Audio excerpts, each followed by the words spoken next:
Olá, amigos da TV Legislativa, nós estamos iniciando mais um programa Fala Vereador, aqui pelo seu canal da NET, pelo seu canal da BTV e também através das redes sociais da Câmara de Vereadores. Estamos gravando este programa aqui no plenário e o plenário nos permite fazer essa gravação sem a máscara.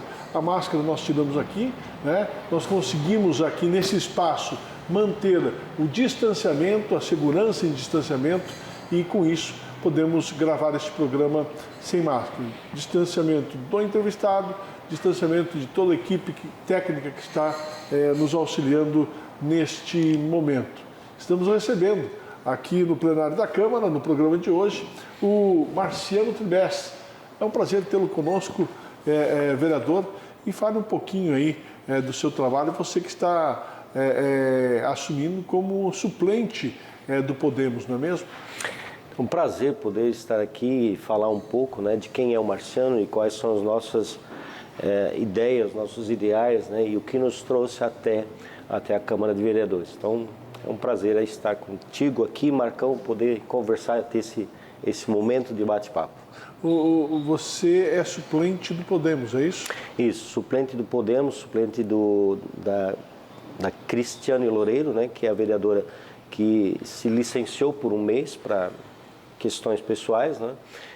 Inclusive essa licença ela é não remunerada, é importante ser dito isso, né? Até porque ontem nas redes sociais algumas pessoas interpretavam que ela podia continuar recebendo, por exemplo, e não, ela se licenciou de forma não remunerada e com isso então o suplente assume, né? Quando a gente faz este programa, quando a gente grava este programa com vereadores suplentes, a gente costuma contar um pouquinho da história da pessoa e de como chegou aqui a suplência, como chegou a cadeira aqui no Parlamento.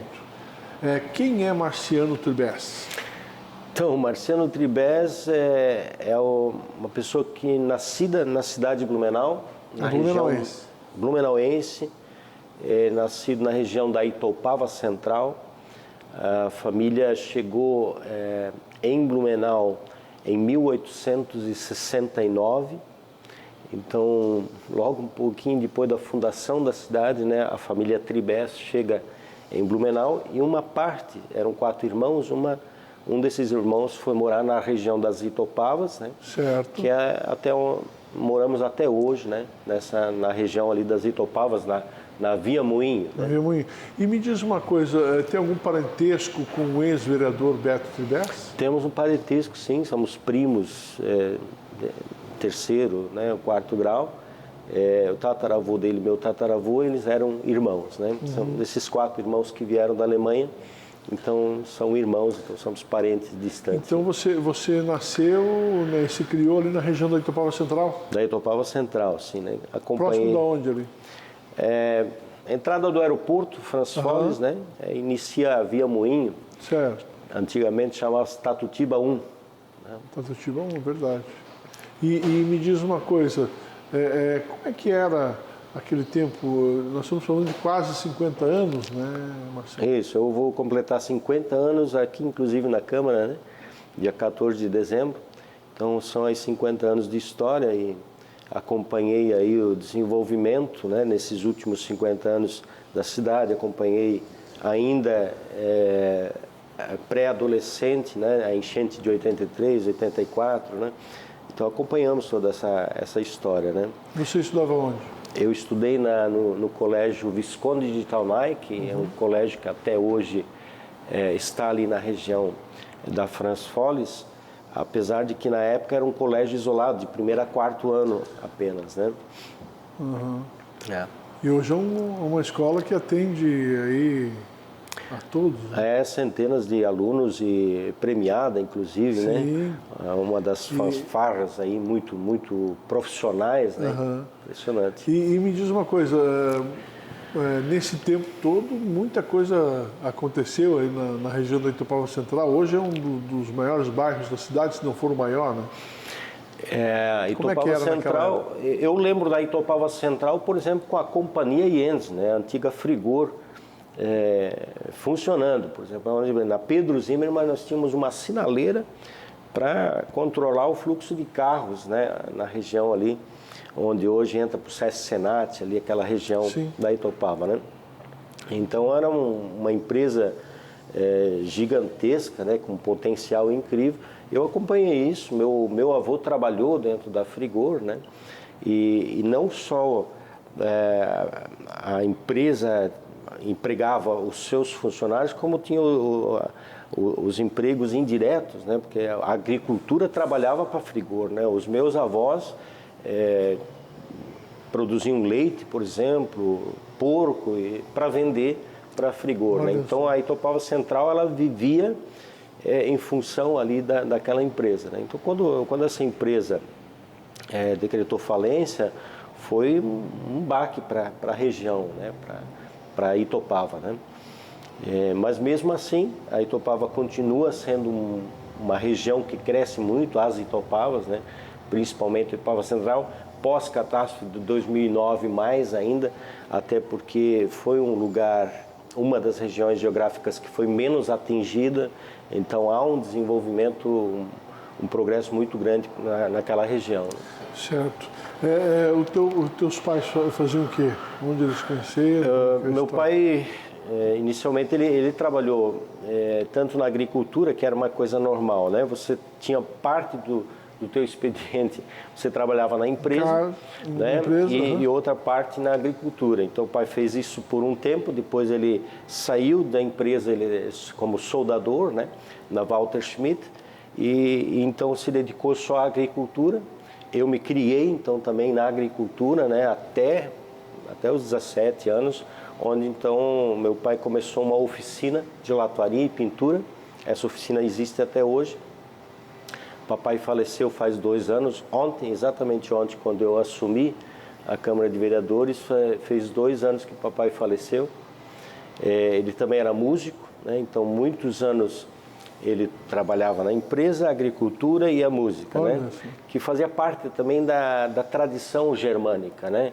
Você fazia parte dos clubes de caça e tiro, né? Então ele se tornou músico. Eu acabei me tornando também músico por um período, né, dos 16 até os 21, 22 anos, eu toquei em bandas, toquei Oktoberfest, né, mas depois, por vários fatores, acabei então parando com a música. E tem uma história que eu vou contar aqui, eu nunca escondo essa história, eu preciso contá-la, né. Teve uma passagem complicada da minha vida, onde eu acabei então me envolvendo com drogas, e aí vai se entender quem é o Marciano hoje, por que o Marciano, inclusive vereador. Então eu acabei me envolvendo com drogas, isso me afastou também da música, porque tinha uma relação na época, né, o uso de droga com aqueles ambientes, né, do baile, da música, e quando eu decidi, eu não quero mais usar droga, não posso mais usar droga, eu parei com os ambientes, eu tive que parar. Foi uma atitude que eu tomei. Todos precisam fazer isso, não necessariamente, mas eu vi a necessidade de fazer isso. Eu tinha naquela ocasião 21 anos, quando então eu decidi parar com as drogas, que eu tinha começado quando eu tinha 14 anos. Nossa, ficou bastante tempo, né? Fiquei bastante tempo, sim. Esse trabalho, né, essa minha decisão de parar com o uso de droga, me aproximou do trabalho do Serene. Comecei a trabalhar no Serene em 1996. Né? Antes da gente conversar um pouquinho sobre o Serene, aí o pai, tu já contou a história do pai, e a mãe? A mãe é agricultora, né? Também, família... Dava suporte à família? Família Miller, até hoje, né? Quantos filhos? Nós somos em 2 irmãos. Eu e mais meu irmão, o Maicon, né? Que toca a empresa, né? Que toca a oficina Tribes, né? Entendi. Oficina de lataria e pintura Tribes. E mamãe é aquela mamãe de tradição germânica, né? Aquela que é acolhedora, que acolhe os filhos e que dá a sustentação na família, né? Certo. Então, aí você teve essa parte do envolvimento com drogas, né? E acabou se aproximando do Serene, porque foi lá o seu tratamento? Não, eu não cheguei a ser uma pessoa que fui acolhida dentro do Serene no sentido de ficar lá internado, né? Mas fui acolhido pelo grupo de pessoas que lá trabalhavam, o diretor na época, que é o seu Alair Scheidt, né? E logo em seguida, quando eu comecei em 1996 a trabalhar no Serene, começou a trabalhar lá também o que hoje é nosso prefeito, Mário, né? O Mário Hildebrand. Então, nós trabalhamos junto vários anos no Serene, onde a gente se conheceu, e ele foi um dos incentivadores para que eu voltasse a estudar, né? Eu tinha abandonado a escola exatamente por causa dessa questão do envolvimento com a droga e da tradição da época de não ver a necessidade de ir para a escola. Tinha que trabalhar, né? Essa era o incentivo, inclusive, da família, né? E então eu acabei saindo da escola muito cedo. Eu tenho uma história na escola, né? Eu rodei na primeira série, na época se chamava de rodar, né? Certo. Não conseguia passar. Até porque eu falava o alemão e cheguei na escola e falava português. Eu não conseguia acompanhar esse negócio. Não se adaptava. E então rodei a primeira série, fui para a segunda série, rodei de novo, né? E aí a escola ela se tornou um negócio meio ruim, né, para mim, e acabei abandonando. O dia que eu abandonei, eu lembro hoje, cheguei em casa e disse para meu pai: pai, eu não vou mais ir para a escola. E o pai, o alemão Groza, né, da Itopava, olhou para mim e disse: eu acho melhor mesmo. Em outras palavras, ele disse: não adianta tu ir para a escola, né? E então abandonei. Mas aos 21 anos, então, que tem essa mudança na minha vida, o incentivo do prefeito Mário, então, hoje prefeito, naquela época administrador lá no Serene, eles voltam a estudar, tu é inteligente e tal. Eu voltei então a estudar no SEJA, fui fazer um teste de nivelamento, né, um teste para ver se eu tinha condições, era um teste de primeiro a quarto ano, e na ocasião eu lembro que tinha uma senhora de 73 anos fazendo o mesmo teste. Ela me motivou, disse: puxa, se ela vai, eu vou também, né?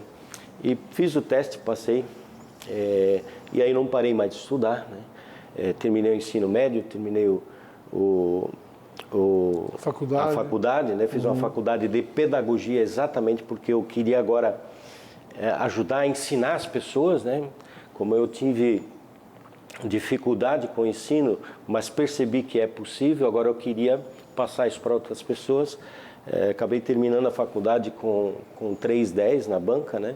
Foi uma experiência muito interessante. Contei na banca a minha história, os professores não sabiam. E depois fui para uma especialização em independência química, que eu fiz lá em Curitiba. Depois eu fiz um mestrado no Rio Grande do Sul, em São Leopoldo, um mestrado em teologia. E estamos aí nessa caminhada, né? Também de professor, continuo sendo professor, ensinando, ajudando as pessoas a... Onde entrou a política na tua vida? Eu quero que você responda isso no próximo bloco, pode ser? Pode ser. Vamos a um breve intervalo, daqui a pouquinho a gente retorna, conversando hoje com o vereador Marciano Tribes, do Podemos. É um minuto só e a gente já volta.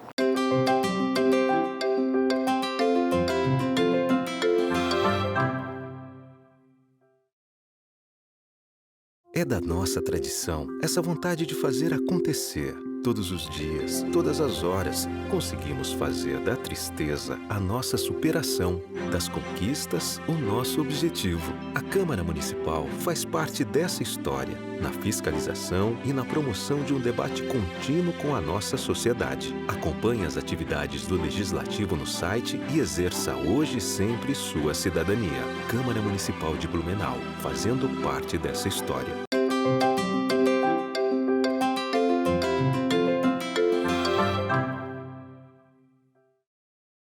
Nós estamos de volta aqui no programa Fala Vereador. Muito obrigado pelo carinho da sua audiência.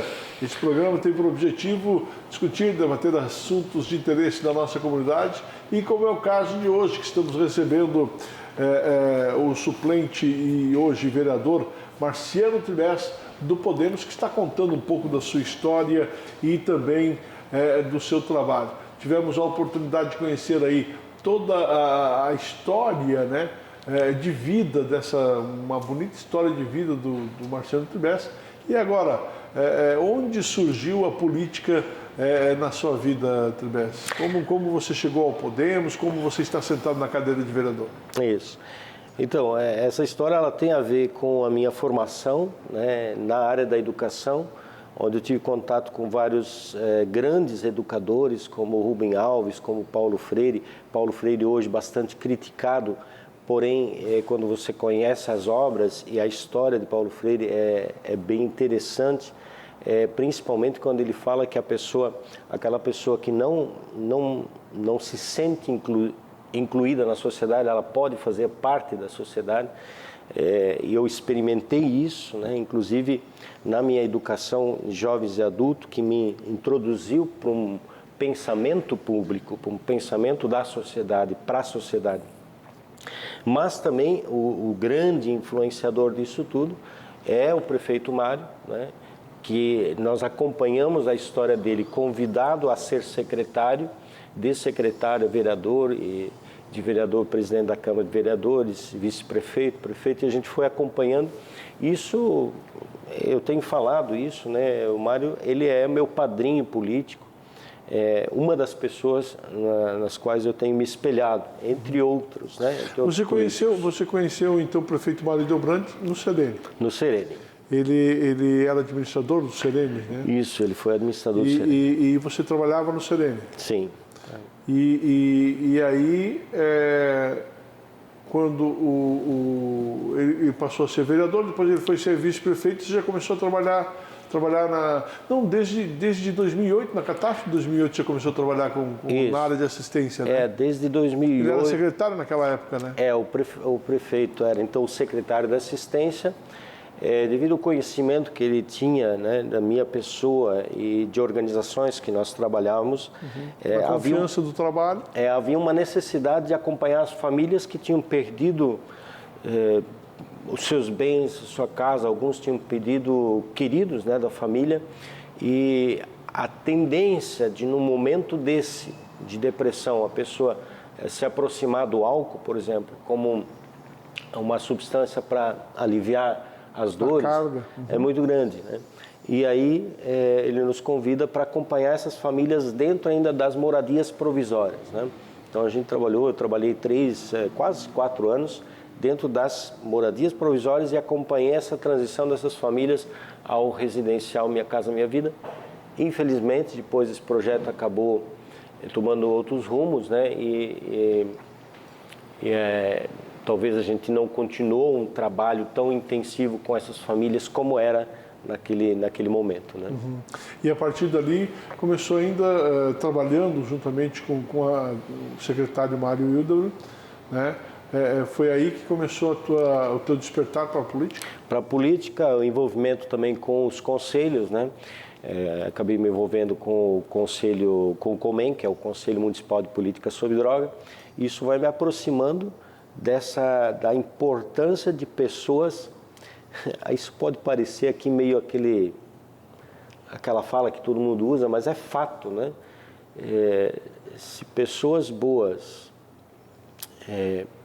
não se envolverem com a política, o que vai ser, né? Ontem no meu pronunciamento falava isso.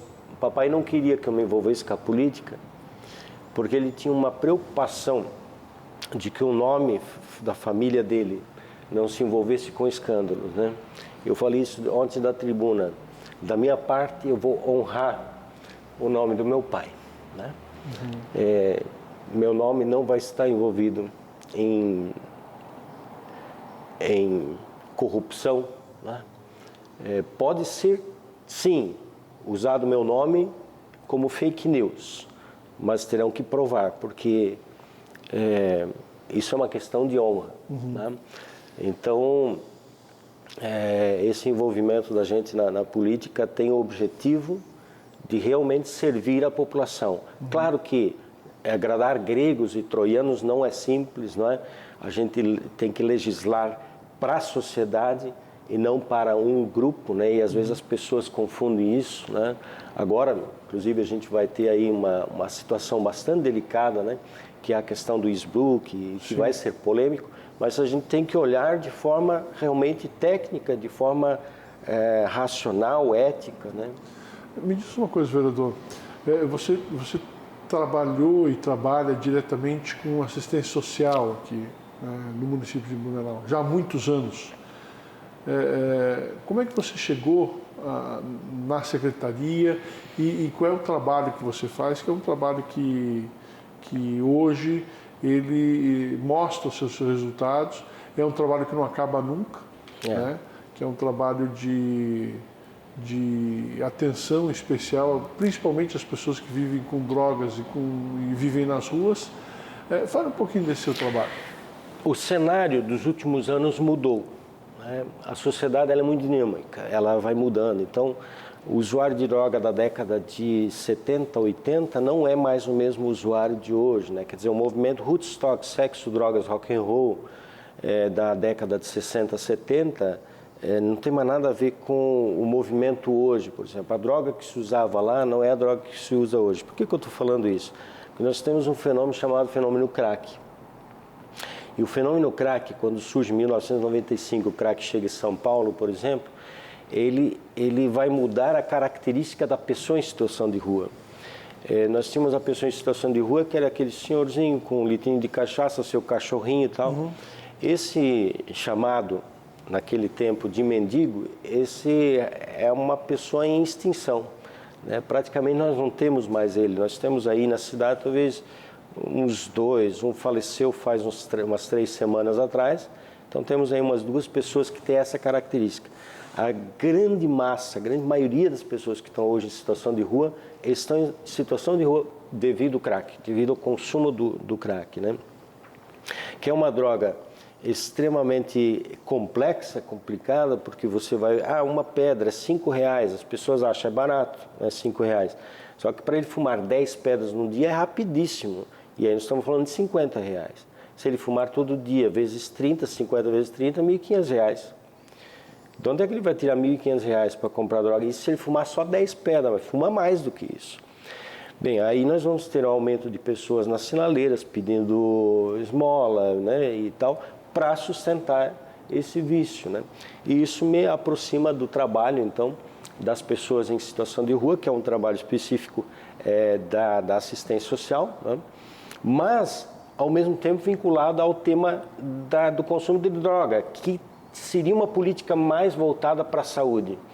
Então, a gente faz um trabalho hoje, né, quando o diretor fazia esse trabalho, de aproximar a assistência social com a saúde, com o CAPS, né? E para a gente conseguir encontrar uma forma de nós auxiliarmos essa pessoa, que não é simples, né? Primeiro há todo um trabalho de convencimento, né? O pessoal aí da abordagem social na rua, convencendo essas pessoas a tentar sair, primeiramente, quem sabe, para um abrigo, para dentro do abrigo, os técnicos continuar o trabalho de convencimento e ele se dispor aí a fazer um tratamento da dependência química. Sem o tratamento da dependência química é muito difícil. Algumas pessoas, tem que dar trabalho. Nós empregamos pessoas dentro da própria prefeitura. Ele foi trabalhar um dia só. Porque o vício dele não permite ele continuar no trabalho. Certo. E hoje você faz um trabalho...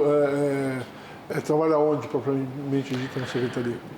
Eu trabalhei até dia 12, né, na diretoria de política sobre droga, que é uma diretoria específica dentro da assistência social, e nessa diretoria, então, estão alguns equipamentos como o Centro Pop, como a abordagem social, como os abrigos, né, temos aí 3 abrigos na cidade, né. Você vai ficar aqui na Câmara por 30 dias. Algum projeto especial, alguma indicação especial à Prefeitura que você pretende fazer? Nós pretendemos sim fazer um trabalho, nós temos hoje, por exemplo, Marcão, e quem nos assiste, 1% da bebida alcoólica vendida na Oktoberfest e na Sommerfest é destinado para o FREMAD, que é o Fundo Municipal de Política sobre Droga. Mas isso hoje é um ato do prefeito, né? Isso é um ato administrativo. E a indicação que nós estamos fazendo para a prefeitura é que isso seja transformado em projeto de lei, né? Para que possa ser garantido, né?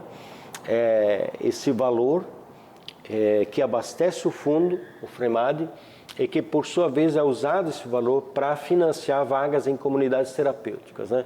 Nós temos hoje 42 vagas financiadas pelo FREMAD dentro de comunidades terapêuticas. Serente, CTV e Jovens Livres, que são as 3 comunidades terapêuticas com sede na cidade de Blumenau. Certo. Essa indicação você já vai encaminhar? Já vamos encaminhar hoje, amanhã já estamos encaminhando para a prefeitura. Tá certo. Mais alguma indicação, algum outro projeto nesse sentido? Claro que eu vou nessa minha política que eu trabalho há 30 anos, né?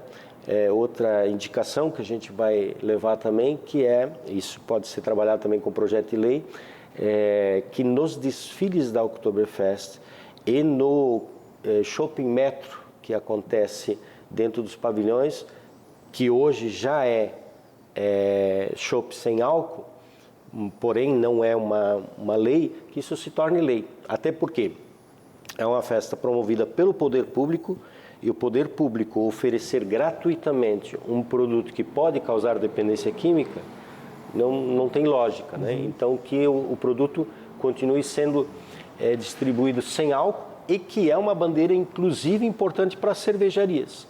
As próprias cervejarias entendem como um projeto muito positivo, até porque eles têm o produto também sem álcool, né? Tá certo. Marcelo Tribes, obrigado pela sua presença aqui no programa. Conte sempre com a TV Legislativa e acompanhando o seu trabalho aqui no Parlamento. Ok, estamos à disposição aí da comunidade. Sucesso na caminhada. Obrigado. Marciano Tribes, do Podemos, entrevistado de hoje do programa Fala Vereador. Fala que fica por aqui. Obrigado pelo carinho da sua audiência e até o nosso próximo encontro.